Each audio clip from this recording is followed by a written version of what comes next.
नियोजन होता क्या है, नियोजन की प्रकृति विशेषता क्या है, इसके लक्षण क्या हैं, और नियोजन में कौन कौन से नियोजन के प्रकार होते हैं, यानी नियोजन भी कितने तरह का होता है। चुनाव करने के लिए क्या जरूरत पड़ती है, हमें जरूरत पड़ती है सोचने की, विवेक यूज करने की, बुद्धि का प्रयोग करने की, और तब आती है बात नियोजन करने से, प्लानिंग करने से। नियोजन में देखो सबसे पहले क्या कर रहे हैं, गोल को सेट कर रहे हैं, यानी उद्देश्य को बना रहे हैं।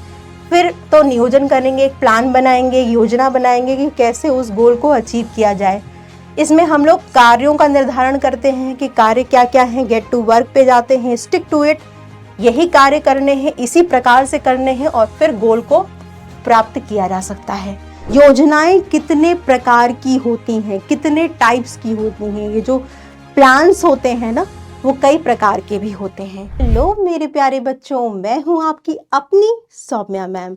तो आज मैं क्या लेकर के आई हूं, एक ही वीडियो में पूरे के पूरे प्रॉब्लम का एक ही सलूशन। यानी आज हम पढ़ने वाले हैं एक नया चैप्टर, और कोशिश यही रहेगी कि इस चैप्टर को इतने अच्छे से पढ़ा जाए कि कोई भी कॉन्सेप्ट हमारा छूटे ना।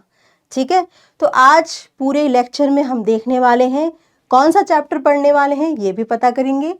तो बेटा, व्यवसाय अध्ययन हम लोग पढ़ रहे हैं, बिजनेस स्टडीज क्लास 12th, और इसमें जो चैप्टर आज मैं लेकर के आई हूं वो है नियोजन, प्लानिंग। ठीक है, नियोजन, बहुत बार आपने ये वर्ड सुना होगा, इस शब्द को जाना होगा, लेकिन आज हम समझेंगे कि इस शब्द के असल में मायने क्या हैं, नियोजन होता क्या है, नियोजन की प्रकृति विशेषता क्या है, इसके लक्षण क्या हैं, और नियोजन में कौन कौन से नियोजन के प्रकार होते हैं, यानी नियोजन भी कितने तरह का होता है। ठीक है, नियोजन का इतना महत्व क्यों है संगठन में, और नियोजन प्रबंधक का कौन सा कार्य है, प्रबंधन में नियोजन क्यों किया जाए, नियोजन की आवश्यकता क्यों है। ठीक है, इन्हीं सारे सवालों का जवाब आज हमें इस अध्याय में मिलने वाला है। ठीक है, तो बच्चा, नियोजन जैसा कि आप जान ही रहे हैं कि जरा इसको देखिए, ठीक है, ध्यान से इसको समझने की कोशिश करिए। यहां पर कहीं कहीं योजन, यानी एक तरह से योजना अगर हम इसमें जोड़ दें तो कहीं ना कहीं से प्लान बनाया जा रहा है, योजना बनाई जा रही है। तो इसी प्लान और इसी योजना कैसे बनाई जाती है, क्यों बनाई जाती है, इसका क्या जरूरत है, यही सारी चीजें हमने इस चैप्टर में पढ़नी है। ठीक है, तो इसको स्टार्ट करने से पहले ये जानते हैं कि आज के लक्ष्य क्या हैं, आज हम लोग क्या क्या चीजें कवर करने वाले हैं इस पूरे के पूरे अध्याय में।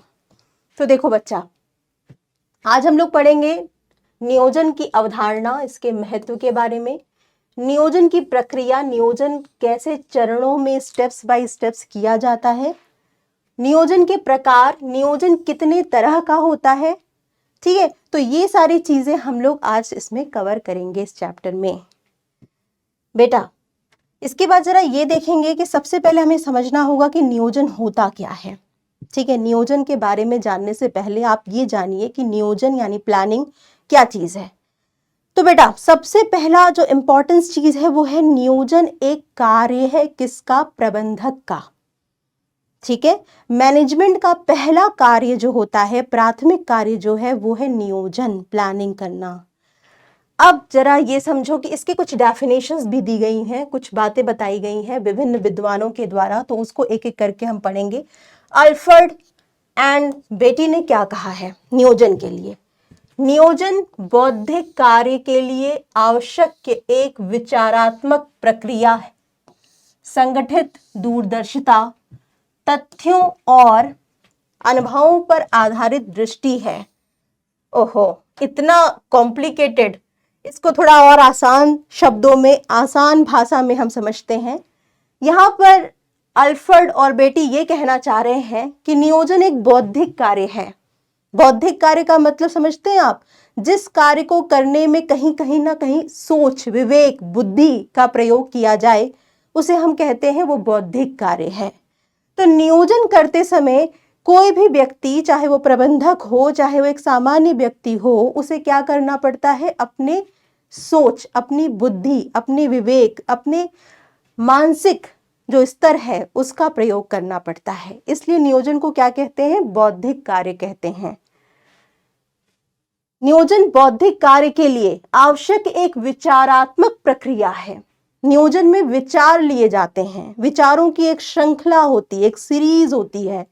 तो नियोजन एक बौद्धिक कार्य है जिसमें विचारात्मक प्रक्रिया की आवश्यकता होती है। संगठित दूरदर्शिता, इसमें एक तरह से भविष्य के लिए सोचा जाता है। नियोजन जब भी किया जाता है बेटा, वो भविष्य में क्या करना है, कैसे करना है, कब करना है, कौन करेगा, क्यों करेगा, यानी जितनी भी कार्य प्रणालियां हो रही हैं वो भविष्य के लिए की जा रही हैं। तो नियोजन वर्तमान के लिए नहीं, भूतकाल के लिए नहीं, बल्कि भविष्य के लिए किया जाता है। इसीलिए इसे क्या कहते हैं? दूरदर्शिता। ठीक है।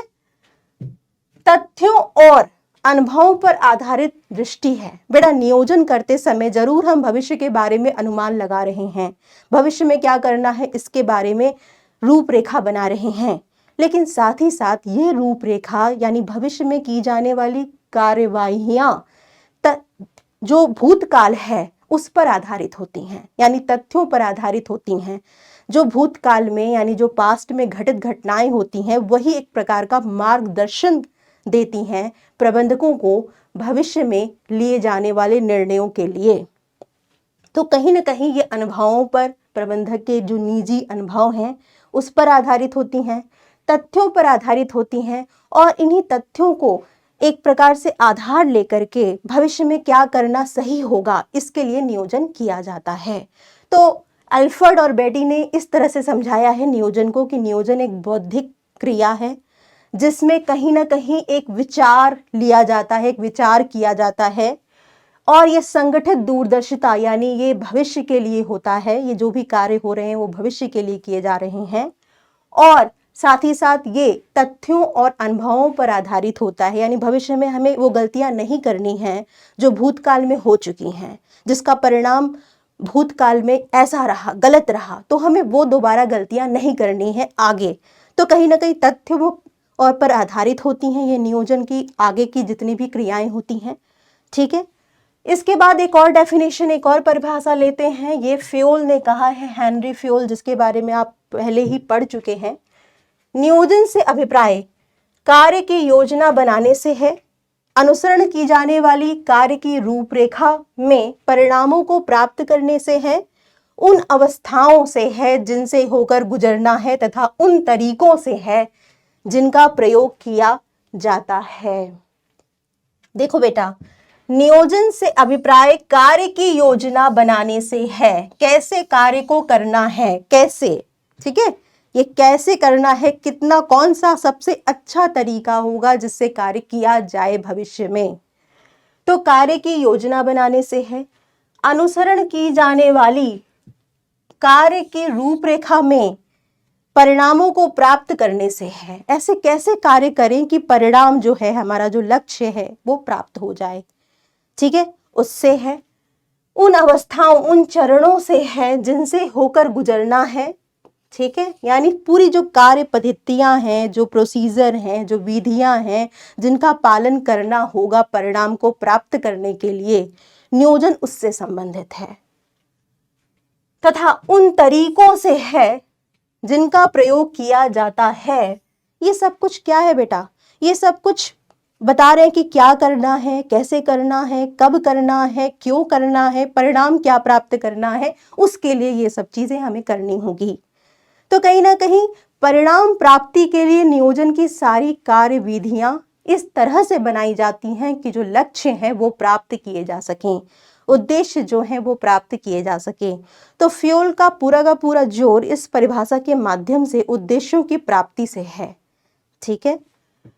अब बेटा, ये तो हमारी परिभाषाएं हो गई जिसे हमें हूबहू उसी रूप में लिखना होता है जिस रूप में ये लिखी गई हैं, लेकिन हमें तो अर्थ जानना है, क्योंकि बिना चीजों को समझे हुए हम अपनी भाषा में आसानी से उसे लिख नहीं सकते। तो समझने के लिए हमें क्या चीजें जाननी होंगी? देखिए बेटा, अगर मैं सिंपल से शब्दों में बात करूं तो नियोजन को हम क्या कह सकते हैं?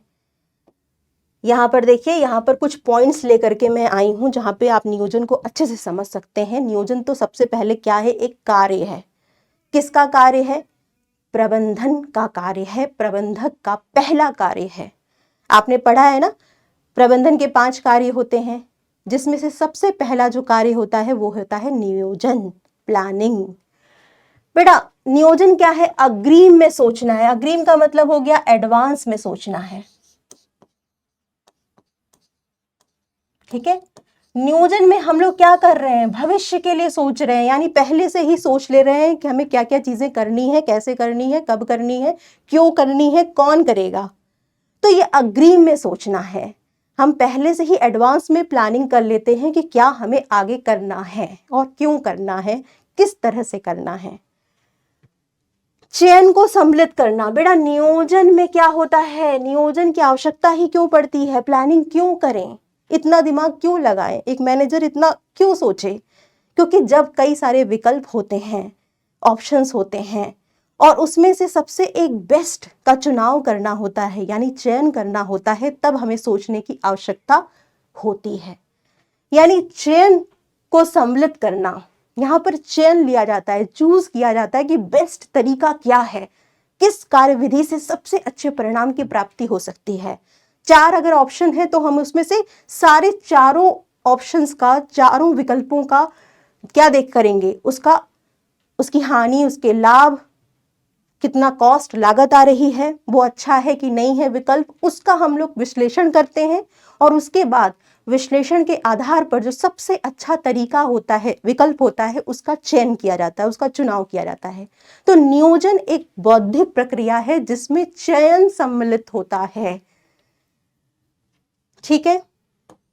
इसके बाद क्या है? जब कभी एक से अधिक, यही चीज को हमने एक और थोड़ा सा तोड़ दिया इसको, जब कभी एक से अधिक विकल्प होते हैं तो एक का चुनाव करना होता है, ठीक है बेटा। तो चुनाव करने के लिए क्या जरूरत पड़ती है? हमें जरूरत पड़ती है सोचने की, विवेक यूज करने की, बुद्धि का प्रयोग करने की, और तब आती है बात नियोजन करने से, प्लानिंग करने से। विकल्प का चुनाव यूं ही तो नहीं कर लेंगे। हम देखेंगे कि विकल्प की अच्छाइयाँ क्या हैं, बुराइयाँ क्या हैं, लॉस प्रॉन्स क्या हैं, कॉन्स क्या हैं, और उसके आधार पर विकल्पों का चुनाव किया जाता है। तो ये नियोजन के द्वारा ही संभव है। फिर क्या करते हैं? नियोजन बेटा एक प्राथमिक कार्य है, पहला कार्य है। किसी भी संगठन में सबसे पहले नियोजन कार्य किया जाता है प्रबंधक के द्वारा, ठीक है। तो प्राथमिक कार्य है। ऐसा नहीं है कि आप नियोजन प्लानिंग किए बगैर ही संगठन करना स्टार्ट कर देंगे, यानी संसाधनों को आप अरेंज करने लग रहे हैं और आपने कोई प्लानिंग नहीं की है, उद्देश्यों का निर्धारण नहीं किया है, आपका लक्ष्य ही आपको पता नहीं है। तो फिर उस लक्ष्य प्राप्ति के लिए आप क्या आगे करोगे? क्या संसाधन जुटाओगे? क्या कर्मचारी नियुक्त करोगे?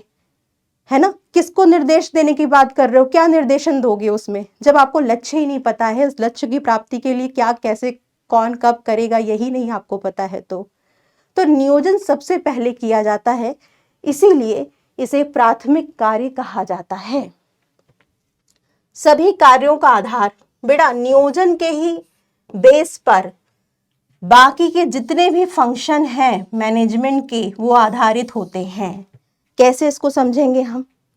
नियोजन जो है, नियोजन एक प्रकार का निर्देशन दे रहा है, गाइड कर रहा है प्रबंधक को और संगठन को और संगठन के दूसरे कार्यों को, ठीक है। क्योंकि जो उद्देश्य निर्धारित किए जाते हैं वो नियोजन में निर्धारित किए जाते हैं, प्लानिंग में निर्धारित किए जाते हैं, और इसी उद्देश्य की प्राप्ति के लिए दूसरे जो भी कार्य हैं प्रबंधन के, संगठन, नियुक्तिकरण, निर्देशन, नियंत्रण, ये किए जाते हैं।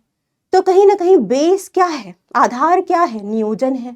क्यों आधार है? क्योंकि नियोजन में उद्देश्यों का निर्धारण हो रहा है, टारगेट, लक्ष्य, ऑब्जेक्टिव, जो भी कह लें आप इसको, वो बनाए जा रहे हैं नियोजन में। और इसी लक्ष्य को प्राप्त करने के लिए दूसरे कार्य हो रहे हैं, जैसे संगठन हो रहा है, नियुक्तिकरण हो रहा है, निर्देशन हो रहा है, नियंत्रण किया जा रहा है। तो सभी कार्यों का एक आधार है, ये बेस है। क्यों बेस है? क्योंकि ये उद्देश्य बनाता है और इसी उद्देश्य की प्राप्ति के लिए ही दूसरे कार्य किए जाते हैं। नियंत्रण के लिए प्रमाप, अब कैसे भाई? नियंत्रण एक प्रबंधन का 5वां यानी अंतिम कार्य है, नियंत्रण, कंट्रोलिंग। देखो बेटा, 100 तो ज्यादा हो गया, मान लीजिए 10% का उत्पादन वृद्धि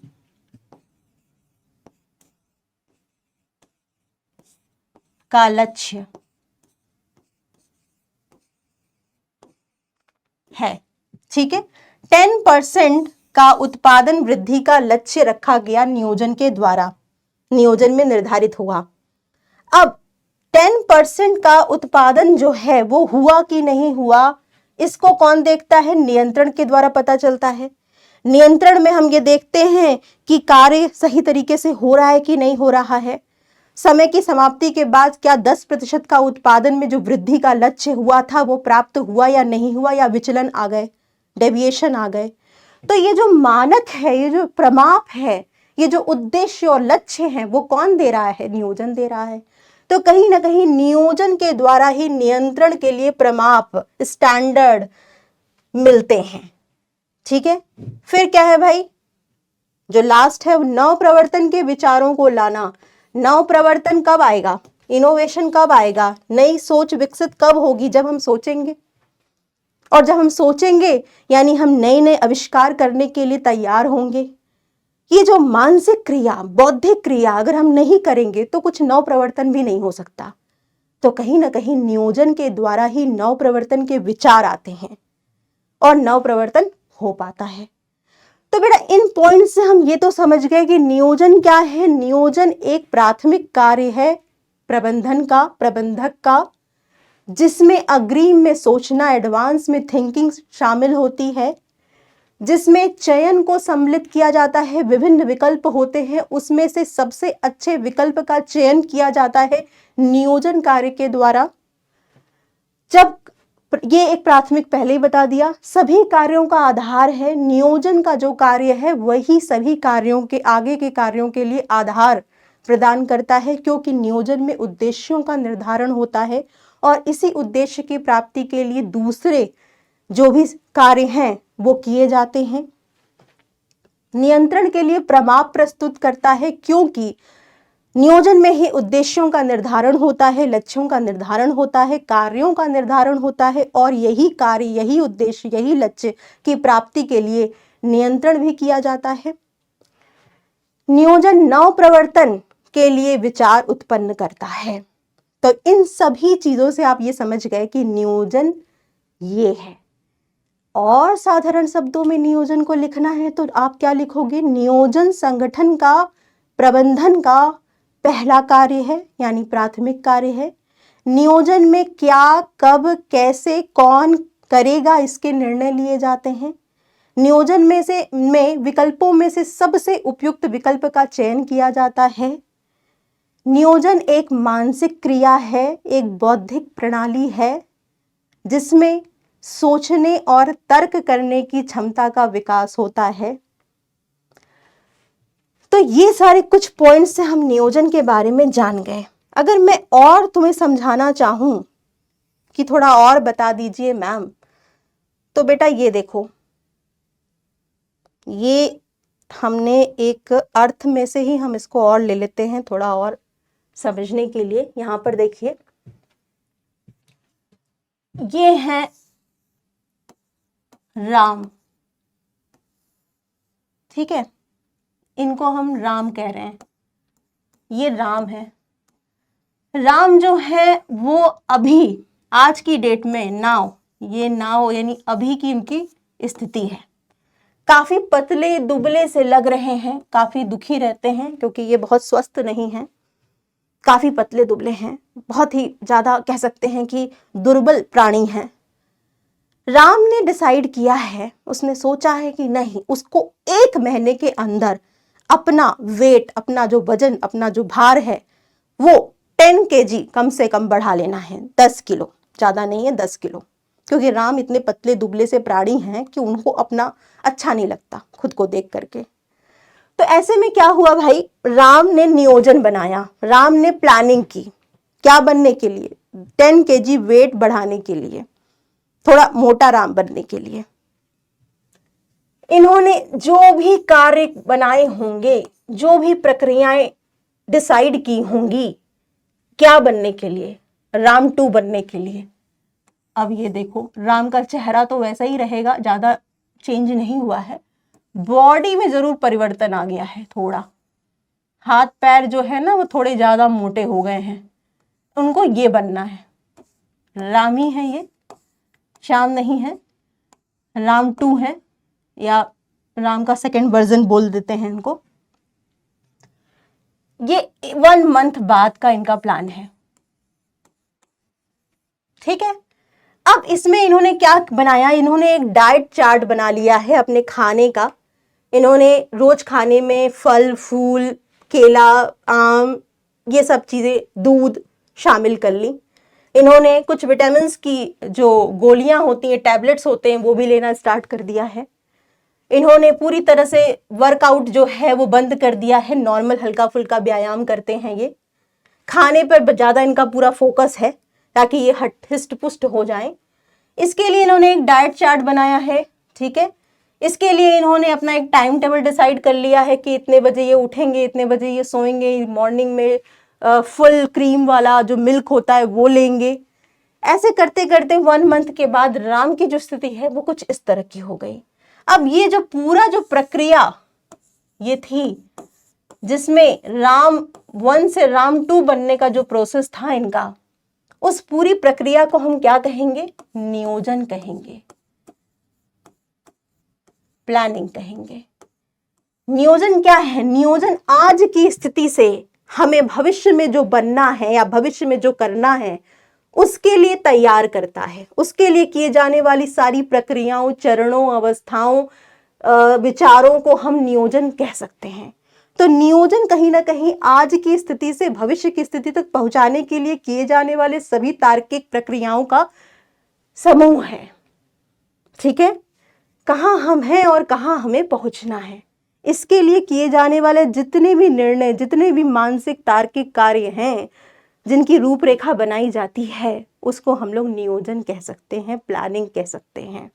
अब जरा हम ये समझेंगे कि नियोजन की विशेषताएं क्या होती हैं, इनकी प्रकृति या लक्षण क्या होते हैं। क्वेश्चन में अगर बच्चा आ गया कि नियोजन के लक्षण बताइए, नियोजन की प्रकृति बताइए, विशेषता बताइए, तो तीनों एक ही है, ठीक है। सबसे पहले हम नियोजन के लक्षण, प्रकृति या विशेषता में जो पहला देखते हैं वो ये है, नियोजन उद्देश्यों के लिए योगदान करता है। उद्देश्यों के लिए योगदान करता है।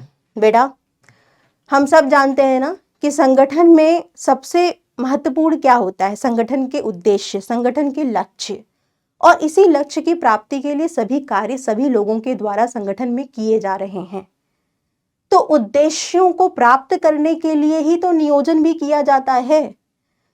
तो नियोजन उद्देश्यों के लिए योगदान करता है। नियोजन में ही तो ये डिसाइड होता है कि सबसे पहले तो नियोजन में क्या डिसाइड होता है? सबसे पहले उद्देश्य, लक्ष्य, उद्देश्य निर्धारण होता है,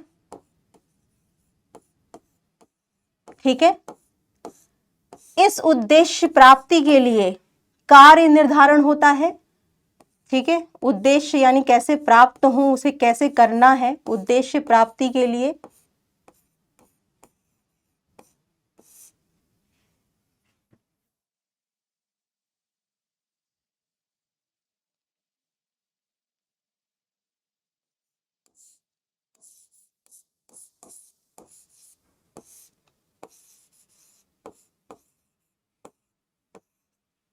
कार्य निर्धारण,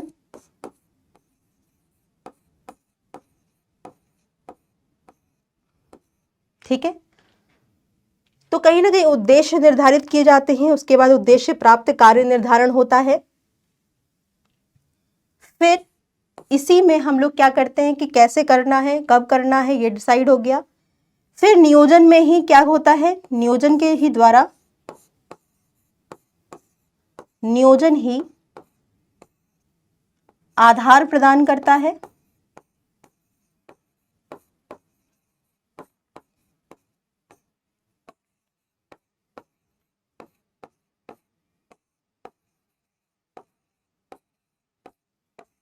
दूसरे कार्यों के लिए।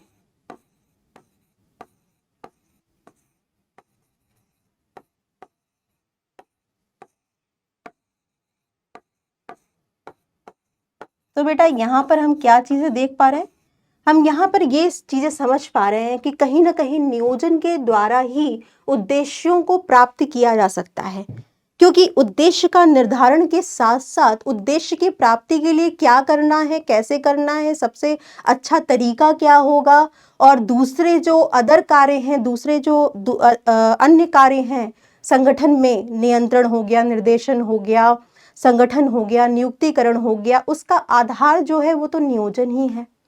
तो कहीं ना कहीं नियोजन जो है वो योगदान करता है कि उद्देश्य प्राप्त हो सके, क्योंकि नियोजन में देखो सबसे पहले क्या कर रहे हैं, गोल को सेट कर रहे हैं, यानी उद्देश्य को बना रहे हैं। फिर तो नियोजन करेंगे, एक प्लान बनाएंगे, योजना बनाएंगे कि कैसे उस गोल को अचीव किया जाए। इसमें हम लोग कार्यों का निर्धारण करते हैं कि कार्य क्या क्या हैं, गेट टू वर्क पे जाते हैं, स्टिक टू इट, यही कार्य करने हैं, इसी प्रकार से करने हैं, और फिर गोल को प्राप्त किया जा सकता है। तो कहीं ना कहीं नियोजन में ही गोल बनाए जाते हैं, उस लक्ष्यों को प्राप्त करने के लिए योजनाएं बनाई जाती हैं, कार्य तय किए जाते हैं, उस कार्यों को उसी प्रकार से करना है, इस पर लोगों को बोला जाता है कि आप ऐसे ही करिए, ऐसे ही करना है, नियम बनाए जाते हैं, और तब जाकर के गोल या लक्ष्य जो होता है वो प्राप्त हो पाता है। तो नियोजन के द्वारा ही ये संभव है कि लक्ष्य प्राप्त हो, क्योंकि लक्ष्य क्या है ये भी नियोजन बता रहा है, लक्ष्य को कैसे करना है, कैसे प्राप्त करना है, उसके लिए क्या क्या कार्य करने होंगे ये भी नियोजन में तय हो रहा है। नियम, रूपरेखा, पद्धति, प्रोग्राम, ये सब कुछ नियोजन में बनाए जा रहे हैं, और बाद में सबसे लास्ट में लोगों को एक तरह से गाइड भी कर रहा है कि आपको ऐसे कार्य करना है। तो कहीं ना कहीं निर्देशन के लिए भी आधार नियोजन ही है। तो हम ये कह सकते हैं कि नियोजन उद्देश्यों को प्राप्त करता है, ये इसका पहला लक्षण या विशेषता है। इसको और समझ लेते हैं। हम उद्देश्यों की अनुपस्थिति में नियोजन के बारे में सोच ही नहीं सकते हैं। उद्देश्यों के निर्धारण के बाद नियोजन निर्धारित उद्देश्यों की प्राप्ति के लिए उठाए जाने वाले कदमों, पद्धतियों और कार्यविधियों को निश्चित करता है। बेटा इसी में हम लोग सारे प्रोसीजर देख लेते हैं कि क्या क्या कैसे कैसे कार्य करना है ताकि उद्देश्यों की प्राप्ति हो सके। इसमें हम लोग मेथड्स को देख लेते हैं कि कार्य करने का सबसे अच्छा तरीका क्या है। इसमें हम चरणों यानी पूरी जो कह सकते हैं प्रक्रिया होती हैं, जो प्रोसीजर्स होता है कार्य करने का, वो भी तय करते हैं। तो ये सब क्यों हो रहा है? ये सब हो रहा है उद्देश्यों को प्राप्त करने के लिए। ठीक है, इसके बाद दूसरा जो है वो है नियोजन प्रबंध का प्राथमिक कार्य है। ये दूसरी विशेषता है।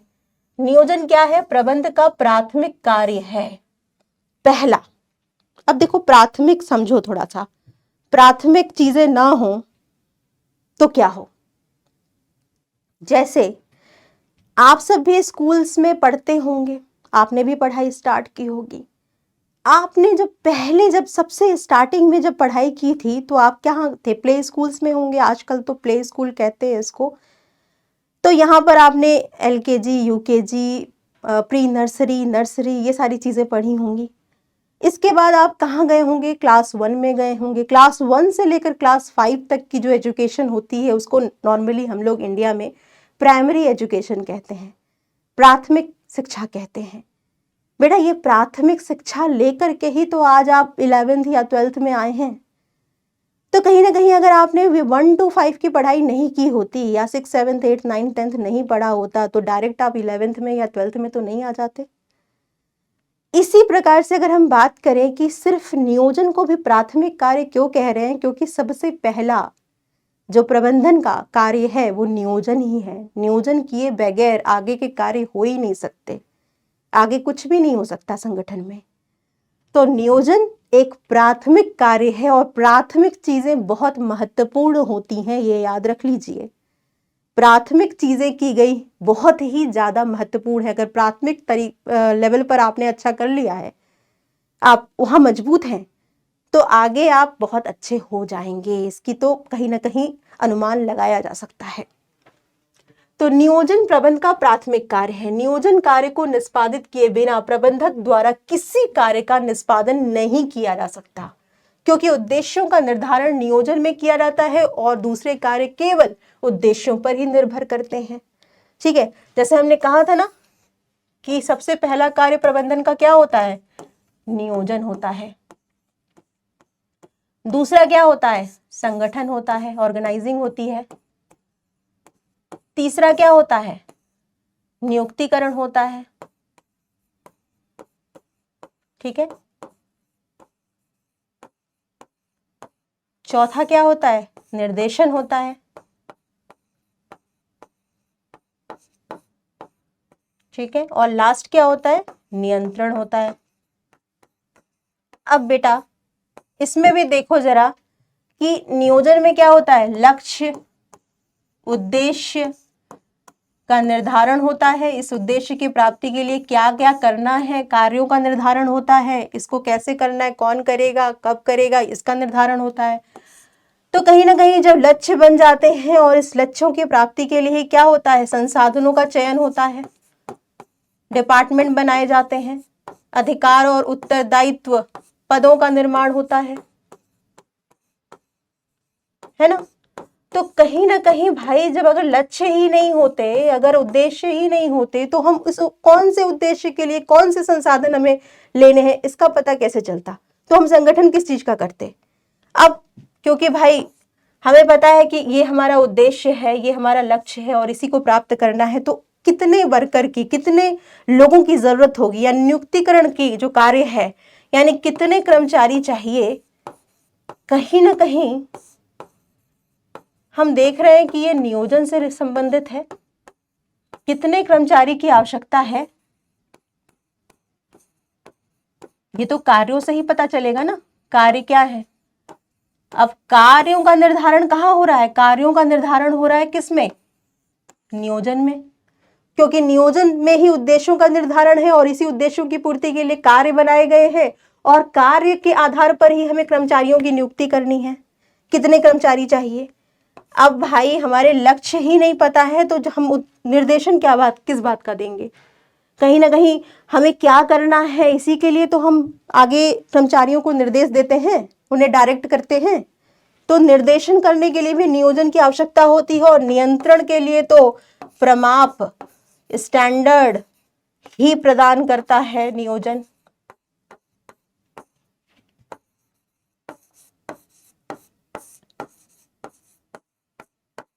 तो कहीं ना कहीं हमने क्या पाया इन सब चीजों से? हमने ये पाया कि नियोजन पहला कार्य है, प्रथम कार्य है, प्राथमिक कार्य है। बिना नियोजन किए दूसरे अन्य कार्य हो ही नहीं सकते हैं संगठन में। प्रबंधक कर ही नहीं सकता है दूसरे अन्य कार्यों को। फिर हम बात करेंगे तीसरे पॉइंट की, तीसरी विशेषता की। यहां पर देखो बच्चा, यहां पर हम क्या कह रहे हैं? नियोजन एक व्यापक कार्य है, सार्वभौमिक कार्य है, यूनिवर्सल कार्य है।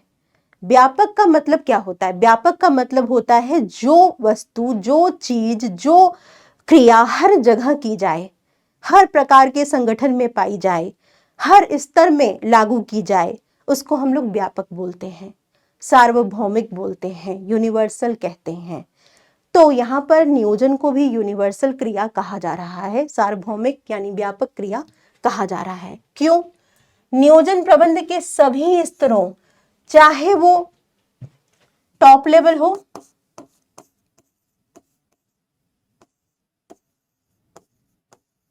ठीक है, चाहे सीईओ हो, बोर्ड ऑफ डायरेक्टर हो, मैनेजिंग डायरेक्टर हो, वहां वो सब भी नियोजन करते हैं, प्लानिंग करते हैं।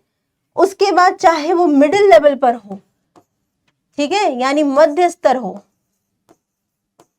यहां पर भी क्या हो रहा है? यहां पर भी नियोजन हो रहा है। विभागीय क्रियाओं के लिए, विभाग से संबंधित कार्यों के लिए प्लानिंग की जा रही है। किसके द्वारा? मध्य स्तर के प्रबंधकों के द्वारा, मिडिल लेवल मैनेजमेंट के द्वारा। Production manager, finance manager, purchase managers, sales managers, ये सब क्या कर रहे हैं? ये सब अपने विभागों से संबंधित कार्य प्रणालियों के लिए सोच रहे हैं, नियोजन कार्य कर रहे हैं कि कैसे कार्य करना है, क्या करना है, कितना बजट आएगा। तो इस लेवल पर भी नियोजन की आवश्यकता होती है। टॉप लेवल पर तो सबसे ज्यादा होती है, क्योंकि लक्ष्यों का निर्धारण करना पूरे संगठन के लिए, कार्य विधियों का निर्धारण करना, बड़े बड़े निर्णय लेना, पॉलिसी बनाना, नीति बनाना, ये तो उच्च स्तर का ही कार्य होता है, संगठन से संबंधित, पूरे संगठन से संबंधित। और मध्य स्तर का जो कार्य होता है वो विभागीय स्तर पर नियोजन कार्यों से होता है। इसके बात करते हैं सुपरवाइजरी लेवल यानी निम्न स्तर। निम्न स्तर जो कि पर्यवेक्षक स्तर भी कहा जाता है किसी संगठन में। यहाँ पर बच्चों देखो, निम्न स्तर पर जो लोग कार्य करते हैं, जो प्रबंधक होते हैं, जैसे सुपरवाइजर हो गया, फोरमैन हो गया, ये निम्न स्तर के प्रबंधक हैं। निम्न स्तर के प्रबंधकों को भी तो कर्मचारियों से डायरेक्ट, प्रत्यक्ष तौर पर ये जुड़े होते हैं। कर्मचारियों को निर्देश देना, उनकी समस्याओं को सुनना, तो इससे संबंधित वो नियोजन कार्य विधियों को निर्माण करते हैं कि कर्मचारियों को किस प्रकार से प्रोत्साहित, प्रेरित कराया जाए ताकि वो उनके साथ मिल करके कार्य कर सकें। तो निम्न स्तर के जो प्रबंधक होते हैं वो कर्मचारियों से संबंधित कार्यों से संबंधित रूपरेखाएं बनाते हैं, प्रेरणा से संबंधित कार्यों को नियोजित करते हैं। तो यहाँ पर निम्न स्तर हो, चाहे मध्य स्तर हो, चाहे उच्च स्तर हो, सभी जगह नियोजन की आवश्यकता पाई जा रही है। इसी प्रकार से किसी भी प्रकार का संगठन हो, सरकारी संगठन हो, निजी संगठन हो, आकार में छोटा हो चाहे आकार में बड़ा हो, किसी भी प्रकार का संगठन हो, हर प्रकार के संगठन में कहीं ना कहीं नियोजन यानी प्लानिंग करना होता है उद्देश्यों को प्राप्त करने के लिए। तो नियोजन क्या है? व्यापक है, सार्वभौमिक है, यूनिवर्सल है। इसके बाद हम लोग देखते हैं जरा, नियोजन भविष्यवादी है। कभी ऐसा होता है क्या, ऐसा सोचा है आप लोगों ने कि हम भूतकाल के लिए यानी पास्ट के लिए ये सोचे कि हमें ये करना चाहिए था, हमें ऐसा करना, हम भविष्य भूतकाल में चले जाएंगे और ये चीजों को इस तरह से बदल देंगे? ऐसा हो सकता है क्या? आप भूतकाल यानी पास्ट में जाकर के अपने की गई हुई गलतियों को सुधार लेंगे? कोई ऐसी टाइम मशीन बनी है क्या? नहीं बनी है। तो हम लोग कुछ भी जो कर रहे हैं वो भविष्य के लिए करते हैं। नियोजन क्या है? भविष्यवादी है। भविष्य में क्या करना है, कैसे करना है, कब करना है, क्या करें, पूर्वानुमान लगाते हैं और कार्यों को उस आधार पर करते हैं कि परिणाम जो है वो प्राप्त हो सकें। तो नियोजन एक भविष्यवादी प्रक्रिया या कार्य है, भविष्य के लिए किए जाने वाले कार्यों का समूह है। ये पास्ट भूतकाल के लिए कभी नहीं किया जा सकता। तो नियोजन भविष्यवादी है। भविष्य में क्या करना है, लक्ष्यों को कैसे प्राप्त करना है, क्या कार्य करने, पूर्वानुमान लगाए जाते हैं। वातावरण, जो व्यावसायिक वातावरण है जो बदल रहा है, जिसकी प्रकृति हमेशा गतिशील है, उस वातावरण के अनुसार और भूतकाल के तथ्यों के आधार पर भविष्य के लिए कार्यों की रूपरेखा बनाना ही नियोजन है। तो नियोजन का अर्थ हमेशा आगे की ओर देखना है बेटा। या नियोजन एक भविष्यवादी कार्य है।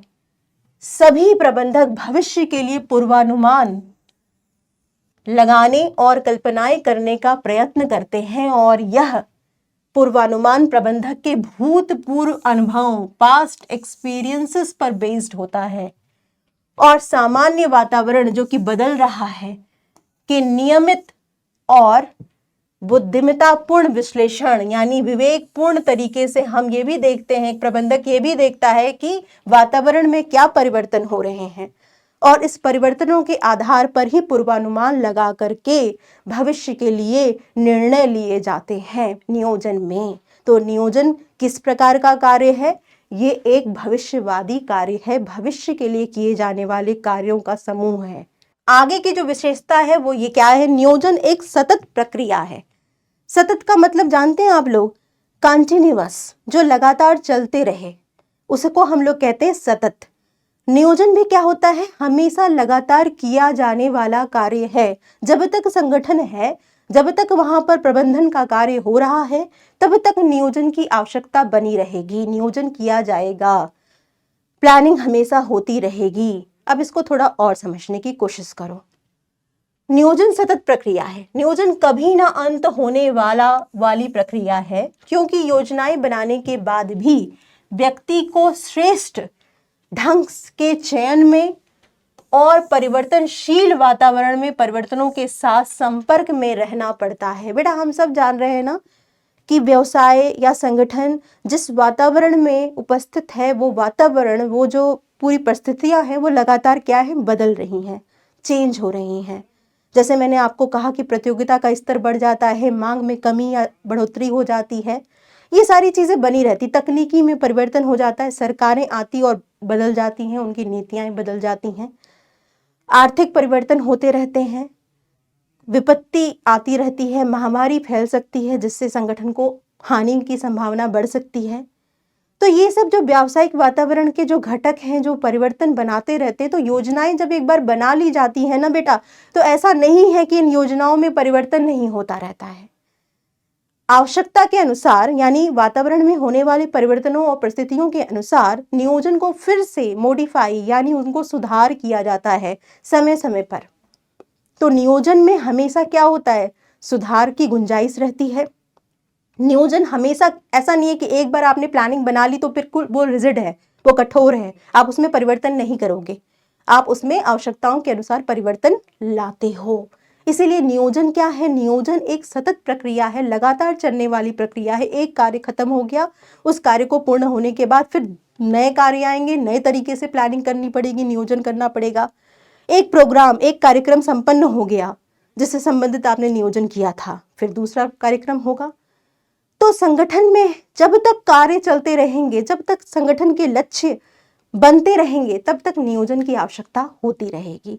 और वातावरण भी क्योंकि बदल रहा है, तो हमने जो नियोजन, जो प्लानिंग कर ली, ऐसा नहीं है कि वही प्लानिंग हमें हर साल अपनानी पड़ेगी, उसमें बदलाव लाना पड़ेगा वातावरण के होने वाले बदलावों के अनुसार। तो नियोजन सतत प्रक्रिया है, लगातार चलने वाली प्रक्रिया है। ये देखिए बच्चा, नियोजन में क्या होता है, नियोजन में निर्णय लेना शामिल है। निर्णय लेने का मतलब समझते हो, डिसीजन मेकिंग, डिसीजन लेना। अब देखो, अब कहोगे कि मैम नियोजन में निर्णय लेना कैसे, निर्णय लेने का मतलब तो हो गया सोचना, लेकिन निर्णय लेने की स्थिति उत्पन्न ही क्यों होती है, जब विकल्प होते हैं, जब ऑप्शंस होते हैं। तो नियोजन कार्य की आवश्यकता केवल तभी होती है जब विभिन्न विकल्प होते हैं और उस विकल्प में से सबसे सही उपयुक्त विकल्प का प्रबंधक को चुनाव करना होता है, चयन करना होता है। तो अधिक उपयुक्त का चयन करने से संबंधित ही तो नियोजन है। तो नियोजन क्या है, नियोजन एक निर्णय लेने की क्रिया है, इसमें एक डिसीजन लिया जाता है। और जब भी वर्ड निर्णय आ जाए तो समझ लो कि कहीं ना कहीं चुनाव करना पड़ रहा है, चयन करना पड़ रहा है। देखो बच्चा, यहाँ पर एक छोटे से एग्जाम्पल से समझने की कोशिश करो। ये भाई साहब आए हैं, निकले हुए हैं ऑफिस जाने के लिए। ऑफिस जाने के लिए इनके पास दो रास्ते हैं, एक इधर का रूट दिख रहा है, एक इधर का रूट दिख रहा है। इस रूट से भी इनका ऑफिस जो है वो पड़ेगा और इस रूट से भी इनका ऑफिस पड़ेगा, क्योंकि इनका ऑफिस कहीं इस जगह पड़ रहा है। यहाँ से भी घूम कर यहाँ आ सकते हैं या डायरेक्ट इधर से भी घूम कर इधर आ सकते हैं। तो इनको डिसाइड करना है कि कौन सा रास्ता ये अपनाएं। तब इन्हें क्या करना पड़ेगा, तब इन्हें करना पड़ेगा, सोचना पड़ेगा, है ना, सोचना पड़ेगा, टाइम इवेल्युएशन करना पड़ेगा कि किस रास्ते से जाने से सबसे कम समय लग रहा है। इन्हें ये भी देखना पड़ेगा कि अगर ये पैदल चल रहे हैं तो इनको फिर ये भी पता करना पड़ेगा कि ये कोई साधन, कोई यातायात के साधन, कोई कैब करते हैं, कोई टैक्सी करते हैं, कोई ऑटो बुक करते हैं, तो उसमें कितना खर्चा आएगा, दोनों रास्तों में चलने में से किससे कम आएगा। इस तरह से ये क्या करेंगे, प्रॉज एंड कॉन्स यानी दोनों विकल्पों के लाभ और हानि को देखेंगे और उसके बाद फिर विश्लेषण करेंगे दोनों विकल्पों में, और जो सबसे बेस्ट इनको लगेगा यानी सबसे कम लागत में, सबसे कम समय में ये पहुंच जा रहे हैं अपने गंतव्य स्थान तक, अपने ऑफिस तक, उस विकल्प का ये चुनाव करेंगे। तो यहाँ पर इनको नियोजन कार्य करना पड़ा क्योंकि इनके पास दो विकल्प, दो रास्ते थे। इसी प्रकार से संगठन में प्रबंधक को भी उद्देश्यों को प्राप्त करने के लिए कई प्रकार के विकल्प होते हैं, कई प्रकार की कार्यविधियां या मेथड पद्धतियां होती हैं। उसमें से सबसे उपयुक्त का चयन करना ही नियोजन होता है। तो नियोजन में निर्णय लेना शामिल होता है, क्योंकि विकल्पों का चुनाव करने से संबंधित कार्य के लिए नियोजन की आवश्यकता होती है। बेटा हमने सब देख लिया, एक एक करके फटाफट हम जरा देख लेते हैं। नियोजन प्रक्रिया के बारे में जानने से पहले हम जरा ये देख लेते हैं कि हमने कौन कौन सी चीजें पढ़ ली हैं।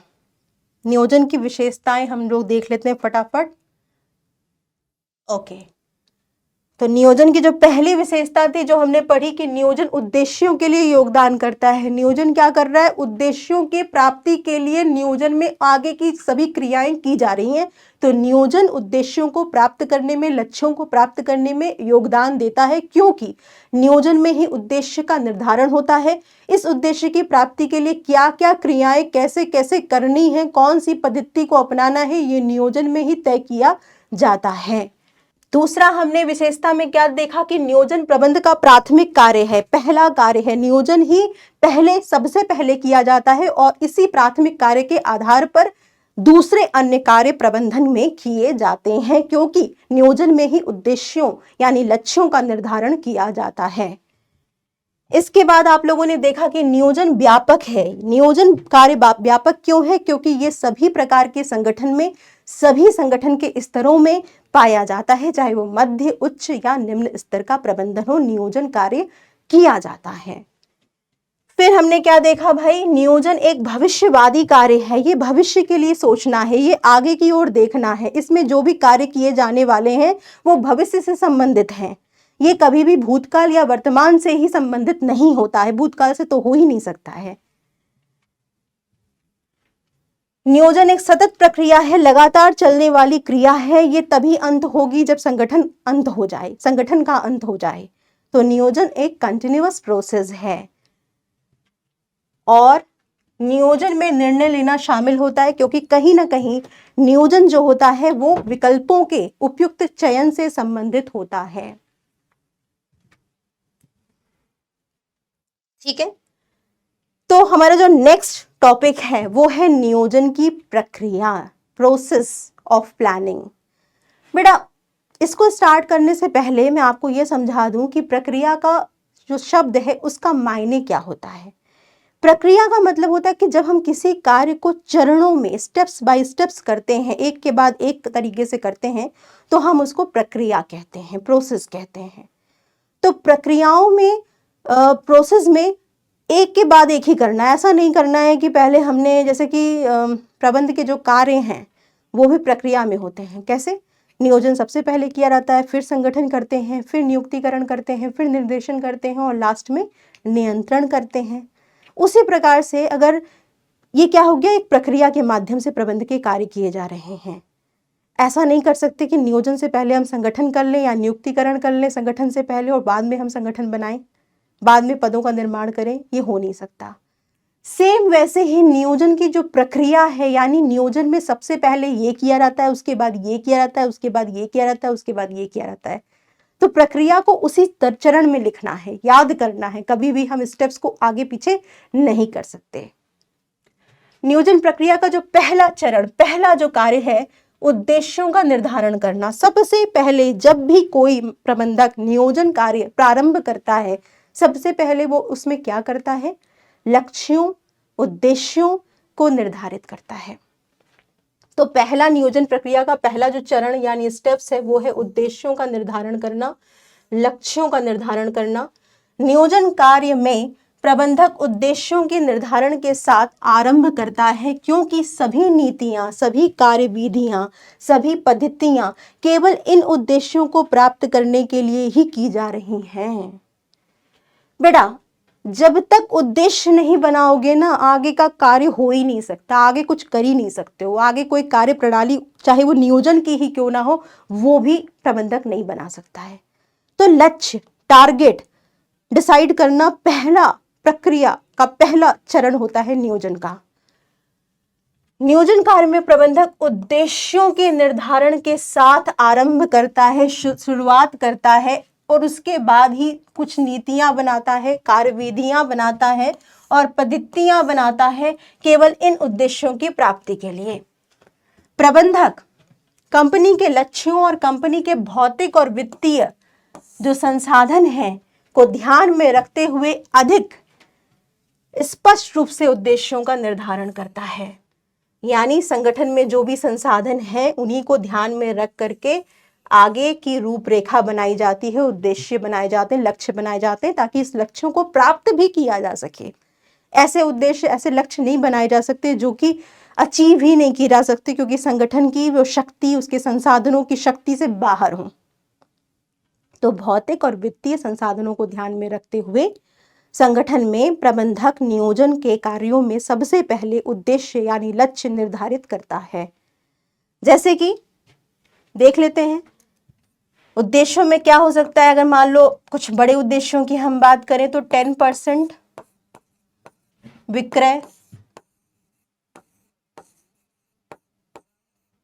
विक्रय में वृद्धि,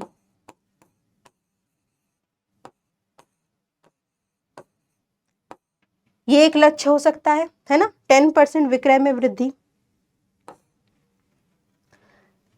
अब इस लक्ष्यों को प्राप्त करने के लिए ही सारी नीतियां बनाई जाएंगी। अब नीतियों में क्या चीजें आ जाएंगी भाई, 10% विक्रय में वृद्धि के लिए मान लो एक हमने नीति बना ली है। नीति में क्या कर लिया हमने कि हम संगठन की एक नीति है कि वो अपने जितने भी उपभोक्ता हैं उनको 10% का डिस्काउंट देगा, छूट देगा। तो यहाँ 10% का डिस्काउंट यानी छूट एक नीति बना दी गई। ठीक है, इस नीति के माध्यम से क्या होगा, आगे लोगों को विक्रय बढ़ाने में महत्व होगा, विक्रय बढ़ाना आसान हो जाएगा। इसके बाद देखो बेटा, परिसर विकसित करना, जो दूसरा नियोजन प्रक्रिया का जो दूसरा चरण होता है वो होता है परिसर विकसित करना। परिसर का मतलब समझ रहे हो, प्रेमाइजेस, मान्यताएं, अवधारणा, इसको कहते हैं परिसर। देखिए जो दूसरा चरण है नियोजन प्रक्रिया का वो है परिसर विकसित करना। परिसर का मतलब क्या होता है, मान्यता विकसित करना। देखो बच्चों, नियोजन का जो कार्य हो रहा है वो तो हमने बताया कि चरणों में हो रहा है। पहला चरण हमने बता दिया आपको कि नियोजन में क्या करते हैं, उद्देश्यों को निर्धारित करते हैं सबसे पहले। उसके बाद क्या करते हैं, परिसर विकसित करते हैं। परिसर क्या होता है इसको समझते हैं, मान्यताएं जिसे कहते हैं। पहले एक उदाहरण से इसको समझने की कोशिश करते हैं। मान लीजिए कि किसी प्रबंधक ने, जो उत्पादन प्रबंधक है, उसने ये निर्णय लिया है, उसने ये पूर्वानुमान भी लगाया उसके आधार पर कि भविष्य में, ठीक है, भविष्य में किसी उत्पाद की जिसका वो उत्पादन करने वाला है उसकी मांग जो है वो घट जाएगी। ठीक है, मांग घट रही है यहाँ पर, ऐसा पूर्वानुमान लगाया गया, ऐसा अनुमान लगाया गया है भविष्य की परिस्थितियों को ध्यान में रखते हुए। क्योंकि उनका ये कहना था कि बहुत सारे नए तकनीक आ गई हैं और पुरानी तकनीकों के माध्यम से जो हम उत्पादित कर रहे हैं अब वो भविष्य में उसकी मांग नहीं रहेगी उतनी जितनी कि अभी वर्तमान में है। ऐसा उसका एक पूर्वानुमान है, एक एजम्पशन है। किस मान्यता पर यह आधारित है, इस मान्यता पर आधारित है कि उपभोक्ताओं की जो पसंद है वो परिवर्तित होगी, क्योंकि तकनीकी में बहुत ज्यादा आविष्कार हो रहे हैं। तो आप यहाँ पर ये समझ गए कि कहीं ना कहीं अब क्या करना होगा, उत्पादन में या तो तकनीकी परिवर्तन लाना होगा, उत्पाद में कहीं ना कहीं कुछ इनोवेशन, नवप्रवर्तन की आवश्यकता है, या फिर इसमें ऐसा कर सकते हैं कि हम उत्पाद की जो वो पुरानी किस्म है उसका जो उत्पादन है वो कम कर दें, क्योंकि आगे भविष्य में उसकी उतनी मांग नहीं होने वाली है, कुछ नए उत्पादों का उत्पादन किया जाए। तो आपने यहाँ पर ये पाया कि कहीं ना कहीं यहाँ पर एक भविष्य के लिए एक अनुमान लगाया गया है कि मांग में परिवर्तन होगा, मांग घटेगी और मांग में कमी आएगी। तो ये परिसर जो है वो कहीं ना कहीं भविष्य में होने वाली घटनाओं का पूर्वानुमान के आधार पर कुछ परिकल्पनाएं बनाई जाती हैं। तो हम लोग भविष्य से संबंधित परिकल्पनाओं को परिसर कहते हैं। परिसर भविष्य के संबंध में कल्पना करने का उल्लेख करते हैं। परिसर वे आधार हैं जिन पर योजनाएं बनाई जाती हैं। यह वर्तमान योजनाओं और विभिन्न नीतियों के बारे में किसी भी पिछली जानकारी को ध्यान में रखते हुए एक तरह का पूर्वानुमान है। कहीं ना कहीं ये पास्ट एक्सपीरियंसेस के बेसिस पर एक प्रबंधक अपने निर्णय लेता है, भविष्य से संबंधित पूर्वानुमान लगाता है। क्योंकि हो सकता है कि हर साल उसने देखा है कि लोगों की मांग में परिवर्तन हो रहे हैं, लोगों की वरीयताओं में परिवर्तन हो रहे हैं, उनके जो पहले वो कंज्यूम करते थे अब ना करके दूसरा करते हैं। तो उस आधार पर एक कहीं ना कहीं उसको ये पता चल गया कि आगे आने वाले भविष्य में भी लोगों की मांगों में परिवर्तन होगा। 2 साल तक तो वो एक वस्तु को एक बड़े अच्छे से यूज करते हैं, लेकिन उसके बाद वो कुछ नया चाहते हैं। तो क्योंकि नई नई तकनीकें आ रही हैं, तो पुरानी तकनीकों को से उत्पादित करके वो वस्तु नहीं बेची जा सकती है। तो परिसर विकसित करने का मतलब यहाँ पर ये होता है कि जब आप नियोजन कर रहे हैं ना, तो भविष्य से संबंधित कुछ पूर्व धारणाएं होती हैं, उनको लगाना, उन मान्यताओं को विकसित करना नियोजन का दूसरा चरण या दूसरी प्रक्रिया होती है। भविष्य से संबंधित कुछ परिकल्पनाएं करना ही परिसर कहलाता है। अब बेटा तीसरा क्या करते हैं हम लोग, नियोजन प्रक्रिया का जो तीसरा चरण यानी स्टेप है वो क्या है, वो है उद्देश्यों को प्राप्त करने के लिए विभिन्न विकल्पों की सूची तैयार करना। देखो भाई, हमने क्या किया था, पहले नियोजन में प्रबंधक ने क्या किया था, उद्देश्य निर्धारित किए थे। उसके बाद उसने भविष्य से संबंधित कुछ परिकल्पनाएं स्थापित की। फिर क्या कर रहे हैं कि उस उद्देश्य को प्राप्त करने के लिए कितने सारे तरीके हैं, विभिन्न विकल्पों की सूची तैयार कर लेते हैं। जैसे मान लो एक उदाहरण से इसको समझने की कोशिश करते हैं। लक्ष्य है 10% की बिक्री में वृद्धि करना। एक लक्ष्य बनाया प्रबंधक ने। इस लक्ष्य पर उसने एक धारणा बना ली कि भविष्य में लोग जो हैं, उपभोक्ता जो हैं, वो उस पदार्थ को की मांग बढ़ाएंगे या मांग में वृद्धि होगी। ऐसे ही एक परिकल्पना बना ली है प्रबंधक ने। अब क्या किया, अब उसने ये देखा कि 10% की बिक्री के लिए कौन कौन से तरीके हैं। तरीके में उसने क्या पाया, विक्रय संवर्धन के तरीके पाए। जैसे अगर हम उपभोक्ताओं को 5% की छूट दे दें तो बिक्री में बढ़ोतरी हो सकती है। दूसरा ये बनाया कि उसने ये देखा कि अगर हम विज्ञापन पर व्यय करें तो 10% की वृद्धि हो सकती है। तीसरा उसने ये बनाया कि अगर हम अपने उत्पादन में ही किस्मों में कुछ इनोवेशन ला दें तो भी हमारी जो बिक्री है वो बढ़ सकती है। तो कहीं ना कहीं कई विकल्पों की सूची बन गई। उस विकल्पों में से सबसे उपयुक्त का चयन आगे आप पढ़ोगे किया जाएगा। तो तीसरा जो चरण है जो नियोजन में किया जाता है वो है उद्देश्यों को प्राप्त करने के लिए विभिन्न विकल्पों की सूची तैयार करना। इसके बाद क्या होता है बेटा, इसके बाद होता है विकल्पों का मूल्यांकन करना। अब मूल्यांकन कार्य कब कैसे किया जाता है नियोजन में, हमने विकल्प देख लिए, ऑप्शंस देख लिए कि 10% की वृद्धि करने के ये तरीके हैं। अब हर एक तरीके के कुछ फायदे होंगे और कुछ नुकसान होंगे, कुछ प्रॉज होंगे, कुछ कॉन्स होंगे। तो सारे एक एक विकल्पों को मूल्यांकित किया जाएगा। विभिन्न विकल्पों की उनकी सहायक कल्पनाओं के साथ सूची बनाने के बाद प्रबंधक प्रत्येक विकल्प का मूल्यांकन करना आरंभ कर देता है और प्रत्येक विकल्प के सकारात्मक यानी पॉजिटिव और नेगेटिव नकारात्मक पहलुओं को लिखता है।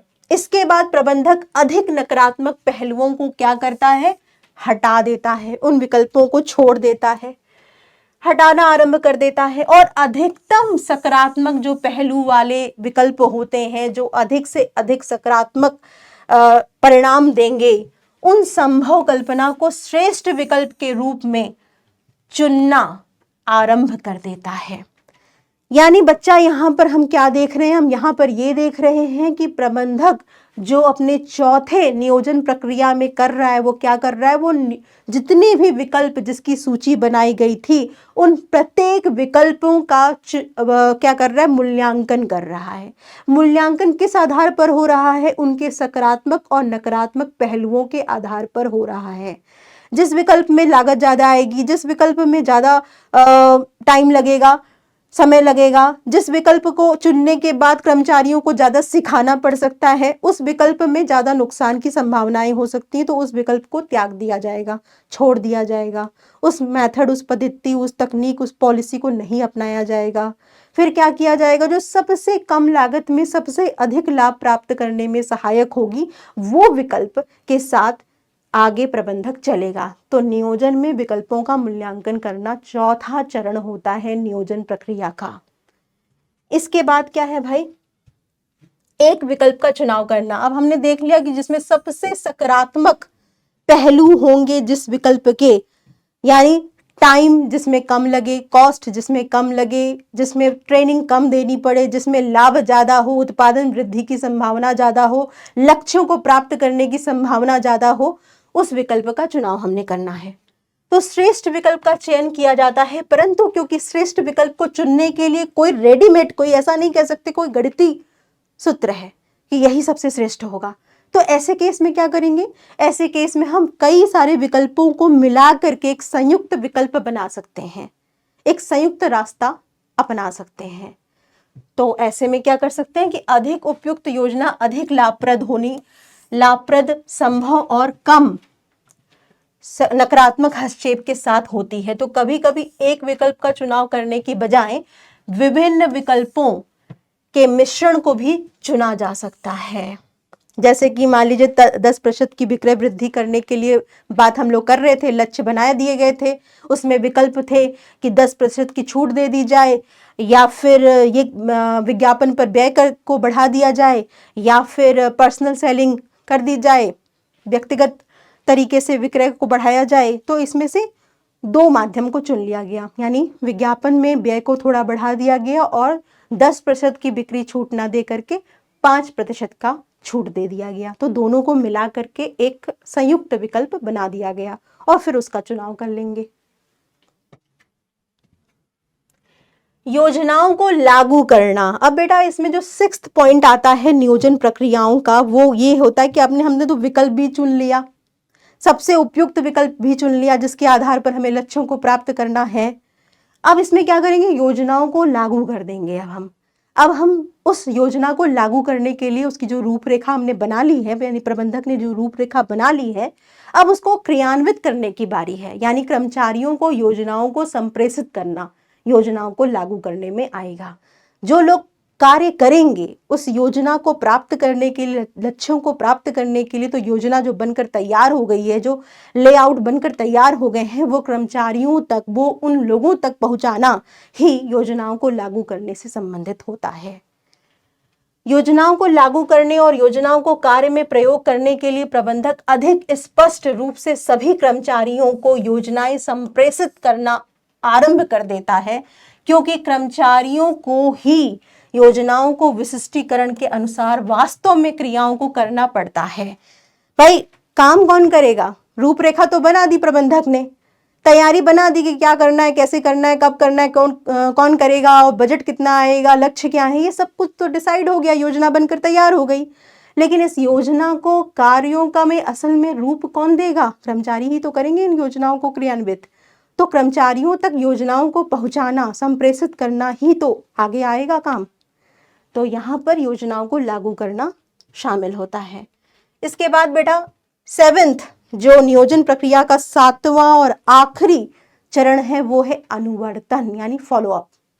अनुवर्तन का मतलब क्या होता है, देखते रहना, निरीक्षण करते रहना, योजनाएं सही तरीके से चल रही हैं कि नहीं चल रही हैं, क्या उनमें सुधार की आवश्यकता है, क्या वो परिणाम को प्राप्त करने के लिए अग्रसर हैं, इसको देखना अनुवर्तन से संबंधित होता है, फॉलोअप से संबंधित होता है। ऐसा नहीं है कि एक बार जो नियोजन आपने बना दिया, जो योजनाएं बना दी हैं, जो कार्य प्रणालियां बना दी हैं लक्ष्यों को प्राप्त करने के लिए, बिल्कुल उसी रूप में वो चलती रहे। अगर उसमें कहीं सुधार की आवश्यकता है, बदलाव की जरूरत है, क्योंकि परिस्थिति बदल रही है, तो अनुवर्तन करके आप ये पता लगा सकते हैं कि कहाँ पर बदलाव लाया जाए, कौन सी सुधार की जाए, कौन सी पद्धति में क्या मॉडिफिकेशन किया जाए, ताकि हमारा जो लक्ष्य है वो समय पर प्राप्त हो सके। प्रबंधक योजना का ध्यानपूर्वक मूल्यांकन करते हैं जब इसे लागू किया जाता है। योजना का मूल्यांकन अधिक महत्वपूर्ण है, क्योंकि यह जांच करने में सहायता करता है कि योजना में कल्पना किए गए पूर्वानुमान, जो बनाए गए एजम्पशंस थे, और जो परिस्थितियां वर्तमान में सत्य साबित होती हैं या नहीं हैं। बेटा ये भी तो है, हमने आपको बताया था ना कि जो योजनाएं होती हैं उसमें कुछ कल्पनाएं की जाती हैं, भविष्य से संबंधित परिसर बनाए जाते हैं। ये परिसर कितने सटीक हैं, हुए कि नहीं हुए, जो वर्तमान परिस्थिति है क्या बिल्कुल वैसी ही है जैसा हमने सोचा था पहले, इसको भी तो ध्यान में रखना पड़ेगा। अगर वर्तमान परिस्थिति में बहुत सारा बदलाव आ गया है, ऐसी नहीं थी जैसा हमने सोचा था, तो फिर क्या हमें वही योजना उसी रूप में लेके चलनी है? नहीं भाई, उसमें हम परिवर्तन कर सकते हैं, उसमें प्रबंधक परिवर्तन कर सकता है, और यही तो है अनुवर्तन, यही तो है फॉलोअप। ठीक है, तो उसमें कुछ सुधार लाए जा सकते हैं ताकि ये जो योजना है वो अपने परिणाम तक पहुंच सके, लक्ष्यों को तो प्राप्त कर सके। तो योजनाओं के यहाँ पर हमने ये सारी चीजें जान ली कि क्या क्या चीजें जान ली हमने, फटाफट एक बार देख लेते हैं कौन कौन से। बेटा चरण को तो उसी तरह लिखना पड़ेगा। सबसे पहले क्या है, उद्देश्यों का निर्धारण करना। पहला प्रक्रिया, नियोजन प्रक्रिया का जो पहला कार्य या पहला चरण होता है वो क्या होता है, वो होता है उद्देश्यों को निर्धारित करना, उद्देश्य बनाना, लक्ष्य बनाना।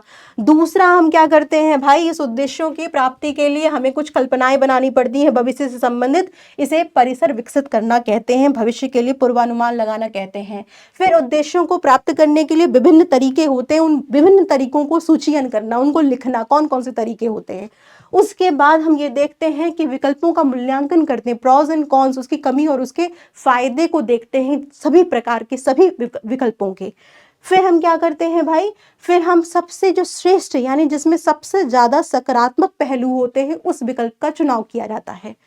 ठीक है, उसके बाद क्या किया जाता है, योजनाओं को लागू किया जाता है, और लास्ट में अनुवर्तन किया जाता है, फॉलोअप किया जाता है। तो ये थे नियोजन प्रक्रिया के विभिन्न चरण, और ये याद रखिएगा, बिल्कुल ध्यान दीजिएगा कि ये चरण एक श्रृंखला में हो।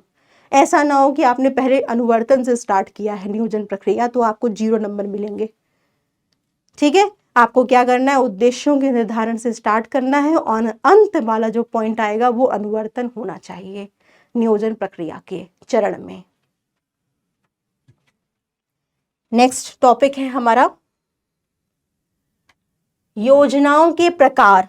योजनाएं कितने प्रकार की होती हैं, कितने टाइप्स की होती हैं। ये जो प्लान्स होते हैं ना, वो कई प्रकार के भी होते हैं, तो वही एक एक प्रकार हम लोग को पढ़ने हैं। उद्देश्य, व्यूहरचना, स्ट्रेटजी जिसे कहते हैं, नीतियां जिसे पॉलिसीज कहते हैं, प्रक्रिया जिसे प्रोसेस कहते हैं, पद्धतियां जिसे मेथड कहते हैं, नियम जिसे रूल कहते हैं, कार्यक्रम जिसे प्रोग्राम कहते हैं, और बजट जिसे बजट ही कहते हैं इंग्लिश में भी। ये सब चीजें क्या है, ये सब योजनाओं के प्रकार हैं, टाइप्स ऑफ प्लान्स हैं। सबसे पहले हम बजट की बात करेंगे। बजट एक प्रकार का उद्देश्य होता है, ना ही ये उद्देश्य ऐसा नहीं होता है कि एक बार ही बनाया जाता है, और ना ही ऐसा होता है कि एक बार बना लिया तो लगातार चलता रहेगा, ऐसा भी नहीं होता है। ना ही ऐसा भी होता है कि इसे बार बार बनाया जाए। ठीक है, तो उद्देश्य क्या होते हैं पहले आप ये समझिए। उद्देश्य स्मार्ट होने चाहिए। स्मार्ट का मतलब क्या होता है, स्पेसिफिक यानी विशिष्ट होने चाहिए। अचीवेबल यानी इसे प्राप्त किया जा सके, ऐसे होने चाहिए। मेजरेबल यानी जिसे मापा जा सके, संख्या में मापा जा सके, संख्या में इसकी गणना की जा सके, मेजर किया जा सके। इसके अलावा ये क्या होने चाहिए कि रिलेवेंट होने चाहिए, यानी प्रासंगिक होने चाहिए, परिणाम प्राप्त किए जा सके ऐसे होने चाहिए, परिणाम से संबंधित होने चाहिए। और टाइम बाउंड, टी का मतलब टाइम बाउंड होने चाहिए, मतलब एक समय निर्धारित हो जाना चाहिए कि इस समय में इतना जरूर प्राप्त हो जाए। जैसे कि 5% उत्पादन वृद्धि करना,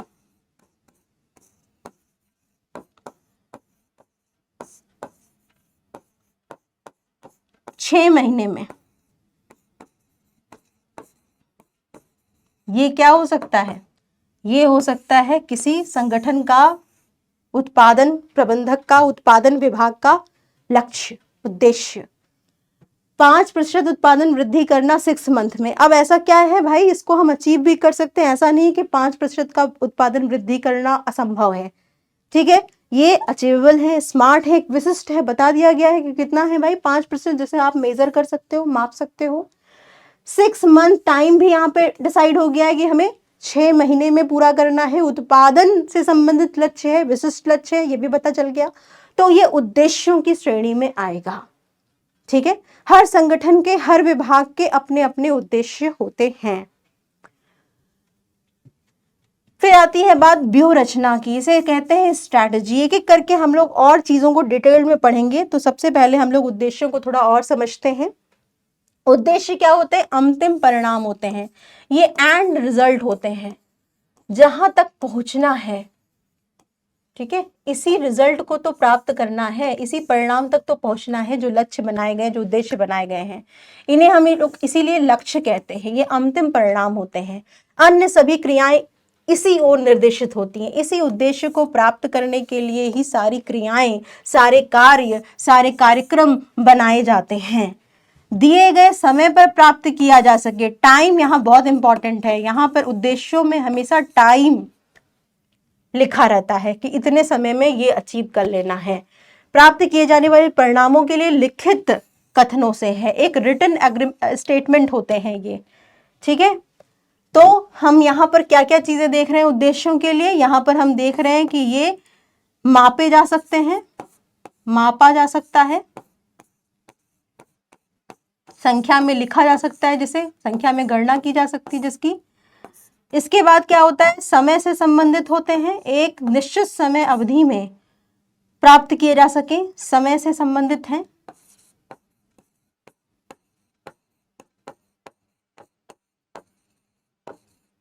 ठीक है।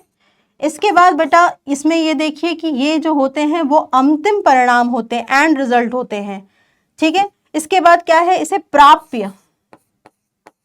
प्राप्य किया जा सके, अचीव किया जा सके। ऐसा ना हो कि उद्देश्य ऐसे बना दिए जाएं, लक्ष्य ऐसे निर्धारित कर दिए जाएं जिसे प्राप्त करना ही असंभव हो। जैसे 6 महीने में 100% की उत्पादन वृद्धि करना, ये क्या पॉसिबल हो सकता है कि 100% की उत्पादन वृद्धि हो जाए, दुगना कर लें हम? तो प्राप्त किया जा सके ऐसे होने चाहिए, ठीक है। तो मापा जा सकता हो, जिसे समय से संबंधित हो, प्राप्त किया जा सके, और प्रासंगिक हो, मतलब ऐसे परिणाम हो जो कि जरूरी हो संगठन के लिए। लक्ष्य ऐसे ही निर्धारित होने चाहिए जो कि जरूरी हो संगठन के बढ़ने के लिए, उसके आगे विकास के लिए, लाभ बढ़ाने के लिए। लक्ष्य लाभ से संबंधित होने चाहिए, ठीक है। तो ये था भाई आपका पहला प्रकार।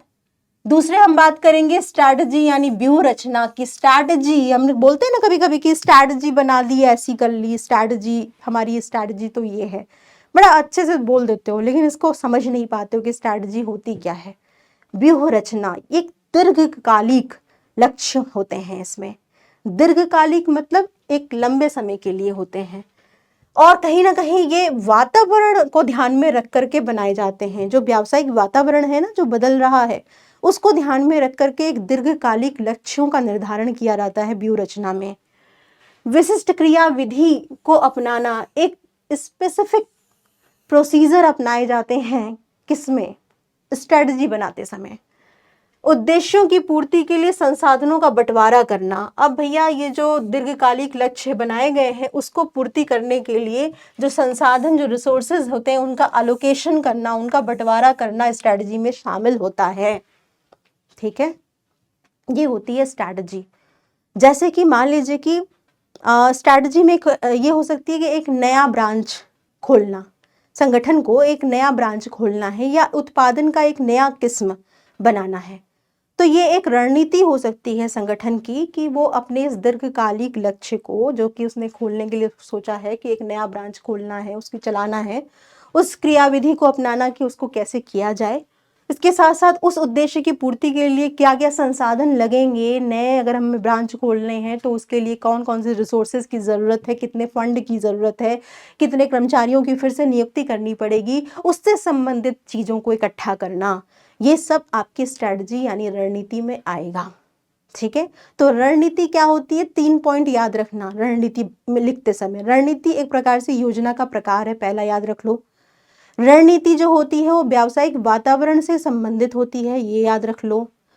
रणनीति में ये भी याद रख लो कि ये एक दीर्घकालिक लक्ष्यों का निर्धारण इसमें किया जाता है, और उस लक्ष्यों की प्राप्ति के लिए क्या किया जाता है?